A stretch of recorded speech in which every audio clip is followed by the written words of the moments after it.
கொடுக்க முடியல. நீங்கள்லாம் என்ன கவர்மெண்ட்? ஒரு பெண் வந்து எப்படி சொல்கிறது, இன்றைக்கி வந்து ஒரு சுதந்திரமாக நடக்க முடியல, சுதந்திரமாக எங்கேயும் போக முடியல. பாலியல் வன்கொடுமை அத்துமீறி ரொம்ப வந்து அது எப்படி சொல்கிறதுன்னா சொல்ல முடியலை. ஏன்னா இன்றைக்கி செஞ்சுட்டு வெளியே சுற்றுறான், செஞ்சுட்டு இங்கே இது பண்ணுறான், செஞ்சுட்டு அவன் ஆறாமல் சுற்றுறான், எங்கே போனாலும் இது பண்ணுறான்.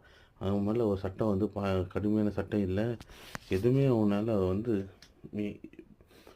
பாதிக்கப்பட்டவங்க வர்றதுக்கு பயப்படுறாங்க. இன்றைக்கி அந்த எஃப்ஐஆர் வந்து வெளியே வந்து லீக் ஆச்சு. இது இவ்வளோ விஷயம் சுற்றி வந்து இருக்குன்னா கவர்மெண்ட் வந்து ஃபெயில்டு கவர்மெண்ட்டு தான் சொல்ல வேண்டும். கண்டிப்பாக இது ஒரு ஃபெயில்டு கவர்மெண்ட். ஒரு அண்ணனாக இருந்து ஒரு தம்பியாக இருந்து எனக்கு நான் சொல்கிறேன், அந்த பெண்மணிக்கு அந்த என் சிஸ்டருக்கு ஆழ்ந்த அனுதாபங்கள். கண்டிப்பாக அது வந்து ரொம்ப மறக்க முடியும்.